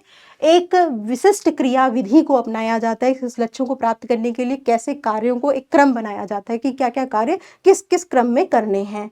फिर ये भी देखा जाता है कि उस उद्देश्य की पूर्ति के लिए जितने भी संसाधन होंगे, उन संसाधनों को एकत्रित करना भी कार्यविधि में ही आएगा। उन संसाधनों का एलोकेशन यानी बंटवारा करना भी कार्यविधि में ही आएगा। कार्यविधि जैसे हम व्यूह रचना कह रहे हैं, कार्यविधि ना कहेंगे, व्यूह रचना कहेंगे। अब देखो नीतियां, पॉलिसीज जिसे कहते हैं, संगठन का, किसी भी संगठन, किसी भी ऑर्गेनाइजेशन का किसी समस्या को हल करने का अपना एक ढंग होता है। तो किसी संगठन के द्वारा किसी समस्या का समाधान करने का अपना तरीका, अपना ढंग, उस संगठन की नीति कही जाती है। ठीक है। नीतियां क्या होती है? संगठन के कार्य करने की शैली होती है, अपना एक तरीका होता है जिस तरीके से एक संगठन अपने कार्य करते हैं, अपने तरीके होते हैं। संगठन की समस्या हल करने का अपना तरीका होता है। हर एक संगठन का अपनी एक नीति होती है, विचार करने के लिए दिशा निर्देश प्रदान करते हैं। नीति रिजिड नहीं होती है, कठोर नहीं होती है। नीति एक तरह से मार्गदर्शिका का कार्य करती है किसी भी संगठन में कार्य करने वाले कर्मचारियों के लिए। ठीक है। जैसे एक पॉलिसी हो सकती है, जैसे आपने देखा होगा एडमिशन पॉलिसी होती है स्कूलों में, है ना, कि अगर 90% से ज़्यादा आपके मार्क्स आएंगे तो आपको साइंस स्ट्रीम देंगे, अगर आपके 80% से ज़्यादा मार्क्स आएंगे तो आपको कॉमर्स स्ट्रीम्स देंगे, और अगर आपके 70% से ज़्यादा मार्क्स हैं तभी आपको आर्ट्स मिलेगा। अगर आप कॉमर्स विथ मैथ्स लेना चाहते हैं तो आपको मैथ्स में कम से कम 90 मार्क्स आने चाहिए क्लास 10th में। ऐसी एक नीति हो सकती है, एक पॉलिसी हो सकती है किसी एक पर्टिकुलर स्कूल की। इसी तरह संगठन में भी कई प्रकार की नीतियां हो सकती हैं, पॉलिसीज हो सकती हैं, किसी समस्या को हल करने के लिए या किसी कार्य को अच्छे से करने के लिए या किसी प्रकार के निर्णय लेते समय ऐसी नीति अपनाई जा सकती है। जैसे एक केंद्रीकरण की नीति हो सकती है कि जिसमें कि प्रबंधक को मुख्य कार्य करने के लिए जो टॉप लेवल के उच्च स्तर के प्रबंधक हैं वही निर्णय लेंगे। ठीक है। तो ये हो सकती है नीतियां। नीतियां हर एक संगठन में अपना तरीका होती है कार्य करने के लिए, या एक पर्टिकुलर कार्य करने के लिए, एक समस्या को कैसे सॉल्व करना है उसका अपना एक शैली, एक तरीका होता है। इसके बाद जो नेक्स्ट है वो है प्रक्रियाएं। अब बेटा प्रक्रिया आ गया है वर्ड, तो कहीं ना कहीं हम समझ गए कि यहाँ पे बात कर रहे हैं चरणों की, स्टेप्स की, कार्य को करने के कई तरीके की। चरणों की एक श्रृंखला होती है प्रक्रियाएं। कालानुक्रमिक यानी क्रोनोलॉजिकल होती हैं ये। ठीक है। एक के बाद एक, एक के बाद एक।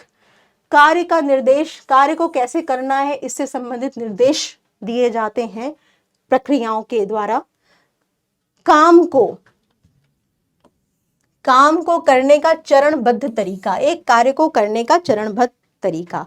जैसे रिक्रूटमेंट प्रोसेस आपने सुना होगा, भर्ती प्रक्रियाएं। अब आप जानते होंगे किसी भी संगठन में नियुक्तिकरण प्रक्रिया जो होती है उसमें सबसे पहले क्या होता है? सबसे पहले वैकेंसीज यानी जो रिक्त स्थान होते हैं, रिक्त पद जो होते हैं वो निकाले जाते हैं भर्तियों के माध्यम से, आवेदन आमंत्रित किए जाते हैं जो प्रोस्पेक्टिव एम्प्लॉयज होते हैं उनके द्वारा। अब जब भर्तियां हो जाती हैं तो आवेदन आ जाते हैं, उन आवेदनों का क्या होता है? स्क्रीनिंग किया जाता है। सेकंड उनको छांटा जाता है, जो अनुपयुक्त होते हैं उनको हटा दिया जाता है उन फॉर्म्स को। उसके बाद क्या होता है? जो बचे हुए फॉर्म्स होते हैं उनका क्या होता है? सिलेक्शन टेस्ट करवाया जाता है। टेस्ट होने के बाद क्या होता है? उसमें जो लोग पास हो जाते हैं फिर क्या होता है? उनका इंटरव्यू होता है। इंटरव्यू में जो पास हो जाते हैं फिर उनका क्या होता है? फिर उनका बैकग्राउंड चेकिंग होता है। उसमें जो लोग पास हो जाते हैं उसके बाद क्या होता है? उनको एम्प्लॉयमेंट का कॉन्ट्रैक्ट दिया जाता है। उसके बाद ऑफर लेटर उनको दिया जाता है। उसके बाद जब वो ऑफर लेटर एक्सेप्ट कर लेते हैं वो कर्मचारी, तो उनको क्या मिलता है? एम्प्लॉयमेंट लेटर मिलता है, और उसके बाद उनकी नियुक्ति हो जाती है। तो आपने देखा कि हर एक संगठन में एक चरण के माध्यम से, एक steps by step, step 1, step 2, step 3 के माध्यम से लोगों का चुनाव हो रहा है, नियुक्तिकरण हो रही है कर्मचारियों का। तो हमने यहाँ पाया कि ये एक प्रक्रिया है, एक स्टेप्स हुआ। क्या? भर्ती प्रक्रिया, चयन प्रक्रिया। तो हम कहते हैं चरणों की श्रृंखला जहां हो, जहां पे काल के अनुसार यानी एक क्रम के अनुसार कार्य हो, कार्यों का निर्देशन की इसी तरह से कार्य करने, एक के बाद एक के बाद एक, और काम को करने का चरणबद्ध तरीका स्टेप में ही करना है, तो उसे हम क्या कहेंगे? प्रक्रियाएं कहेंगे। और ये एक प्रकार का क्या होता है? योजना होती है, योजना का प्रकार होता है। अब बात करेंगे नियम की। नियम क्या होते हैं बेटा? रूल, क्या करना है और क्या नहीं करना है। योजना का एक प्रकार होता है नियम, जिसमें एक बिल्कुल कह सकते हैं कि रिजिड, कठोर होता है। नियमों में परिवर्तन करना संभव नहीं होता है। नियम जो होते हैं वो कठोर होते हैं किसी भी संगठन में। तो एक ऐसा प्लान, एक ऐसी योजना है नियम जो कि बहुत ही कठोर है, जो कि आचार संहिता यानी कोड ऑफ कंडक्ट से संबंधित होती है। करो अथवा नहीं करो, स्पष्ट इसमें लिखा होता है कि क्या करना है और क्या बिल्कुल नहीं करना है। अत्यधिक कठोर होते हैं, इनमें परिवर्तन संभव नहीं है। नियमों का पालन न करने पर दंड का भी प्रावधान होता है, पेनाल्टी भी लगती है। तो बेटा आचार संहिता, कोड ऑफ कंडक्ट मतलब रूल्स ऑफ रेगुलेशंस बना दिए जाते हैं। नियम में कर्मचारियों को बता दिया जाता है कि क्या आपको करना है, क्या करना है और क्या नहीं करना है। जैसे कि मान लीजिए कि किसी संगठन में एक नियम हो सकता है कि संगठन के सभी कर्मचारी सुबह 10 बजे ऑफिस में रिपोर्ट करेंगे हर प्रतिदिन। 10 से 11 नहीं हो सकता, अगर 11 हो गया तो फिर उनका पे जो है वो कटेगा। ऐसा कठोर नियम है। नियमों में परिवर्तन नहीं किए जा सकते हैं, नियम सबके लिए समान है यहाँ पर। ऐसे ही एक नियम हो सकता है कि संगठन में कोई भी धूम्रपान नहीं करेगा, सिगरेट पीता हुआ, तंबाकू खाते हुआ नहीं पाया जाएगा। अगर पाया जाएगा तो उसको वहां पे दंड मिलेगा, नोटिस इशू हो जाएगी, जारी हो जाएगी। तो कहीं ना कहीं नियम जो है वो कठोर है, और नियम एक तरह से अनुशासन का वातावरण क्रिएट करते हैं, बनाते हैं संगठन में। नेक्स्ट जो प्लान है वो है पद्धतियां, मेथड। बेटा पद्धति का मतलब पहले समझ लो। किसी को कार्य को करने का सबसे अच्छा ढंग, सबसे अच्छा तरीका पद्धति से संबंधित होता है।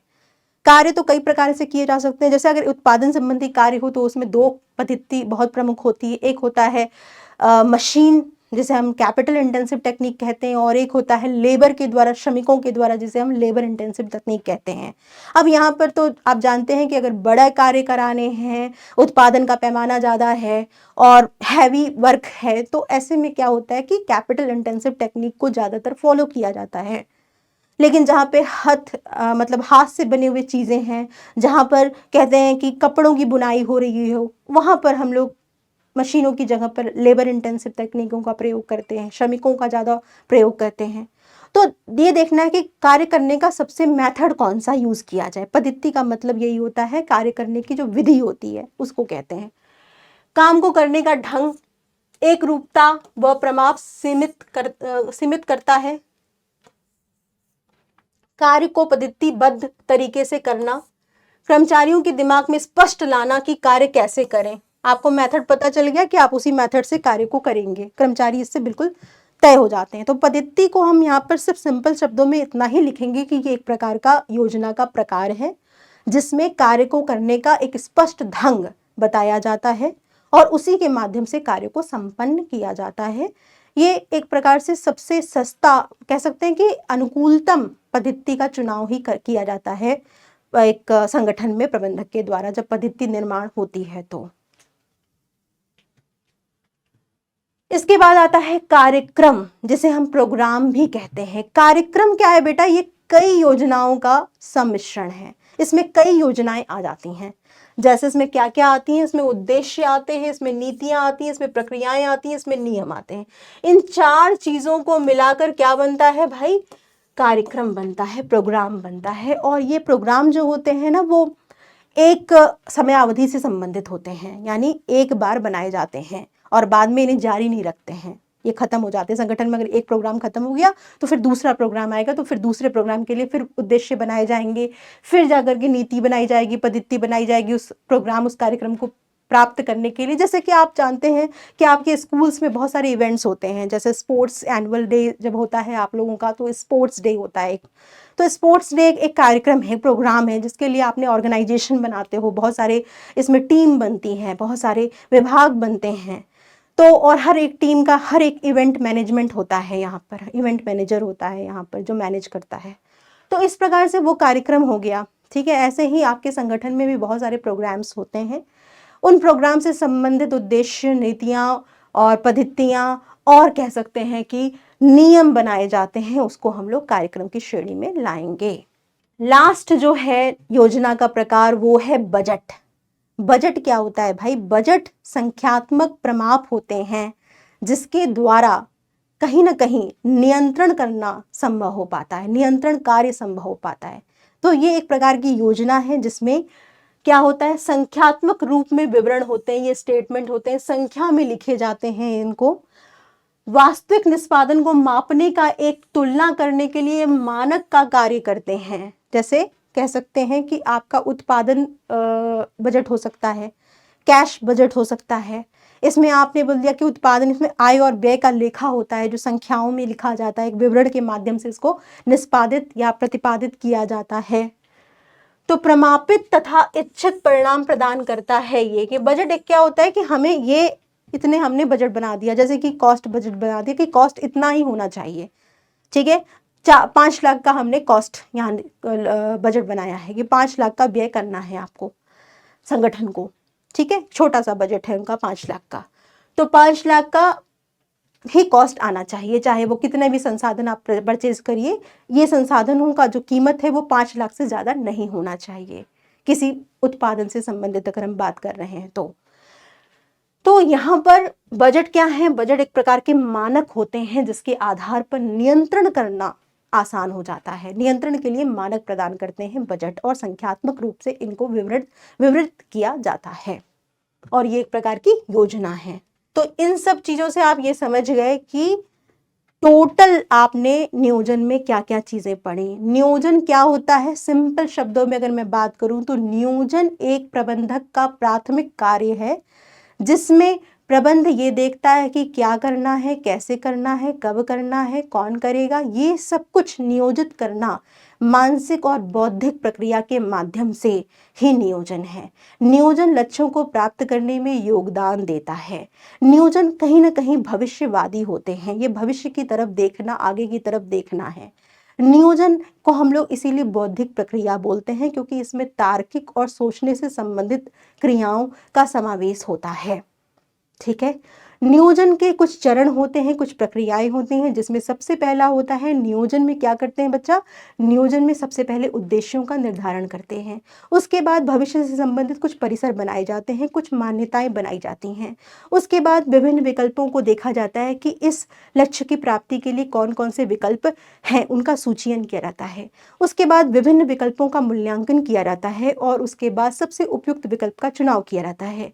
उसके बाद ये देखा जाता है कि जो योजना है उसको लागू कर दिया जाए, और लागू करने के बाद समय समय पर अनुवर्तन यानी फॉलोअप किया जाता है। ये है नियोजन प्रक्रिया के विभिन्न चरण जो उसी श्रृंखला में होते हैं।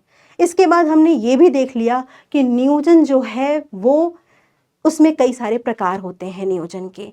उद्देश्य, उसके बाद हमने देखा नीतियाँ, कार्यविधियाँ, कार्यक्रम, बजट, नीतियाँ, नियम, ये सब क्या हैं, ये सब नियोजन के प्रकार हैं। तो आप अच्छे से पढ़िए, एकदम तैयारी के साथ रहिए, इसके क्वेश्चंस को जल्दी से सॉल्व करिए और अच्छे अच्छे नंबर ले आइए।